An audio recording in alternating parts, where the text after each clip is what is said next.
미국 중앙은행 연방준비제도가 이달에도 기준금리를 0.75%포인트 인상하며 연속 자이언트 스텝을 단행했습니다. 이번 조치로 한미 기준금리는 역전됐는데요. 워싱턴 연결해서 자세한 내용 들어보겠습니다. 이경희 특파원. 네, 연준이 연방공개시장위원회 정례회의를 열고 2달 연속 자이언트 스텝 금리 인상을 결정했습니다. 지난달에 이어 이달에도 한 번에 0.75%포인트를 올렸는데요. 지난달 28년 만에 자이언트 스텝 인상을 단행한 데 이어 이례적으로 연속으로 큰 폭의 인상을 결정한 것으로 회의에 참석한 위원 모두가 찬성했다고 밝혔습니다. 지난달 물가 상승률이 9%대에 진입하며 또다시 40년 만에 최고치를 기록하는 등 인플레이션이 좀처럼 잡히지 않자 초강수를 둔 것으로 풀이됩니다.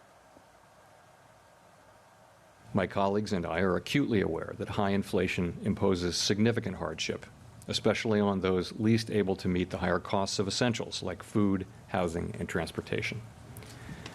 We are highly attentive to the risks high inflation poses to both sides of our mandate.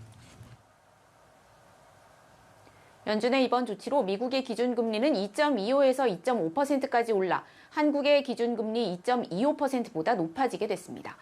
미국 기준금리가 한국보다 높아진 건 2020년 2월 이후 약 2년 반 만이고 역대 4번째입니다. 네, 제롬 파월 연준 의장이 기자회견을 했는데요. 향후 미국의 물가 또 금리 전망에 대해서 어떤 의견을 밝혔습니까?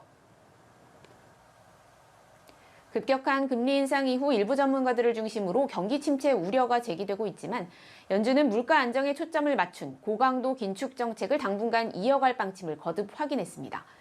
연준은 성명에서 소비와 생산 지표가 둔화하긴 했지만 노동시장은 공고하고 실업률은 낮은 반면 공급망 문제와 우크라이나 사태 등으로 인해 인플레이션은 여전히 너무 높다고 진단했는데요. 그러면서 2%대 물가 상승률 목표에 도달하기 위해 추가적인 금리 인상이 이어질 것으로 전망한다고 밝혀 인상 기조를 이어갈 방침을 시사했습니다. 대차대조표 축소 역시 애초 계획대로 진행하는 등 양적 긴축을 지속하겠다는 방침도 재확인했습니다. 제롬 파월 연준 의장은 연말까지 3에서 3.5%로 금리가 오를 것으로 예상했는데요.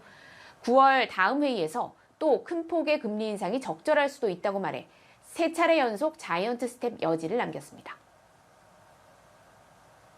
While another unusually large increase could be appropriate at our next meeting, that is a decision that will depend on the data we get between now and then. 물가 안정 없이는 경제가 작동할 수 없다며 올해 성장세 둔화는 불가피할 것으로 봤는데요.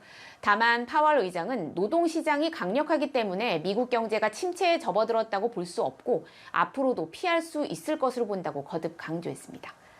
지금까지 워싱턴에서 전해드렸습니다.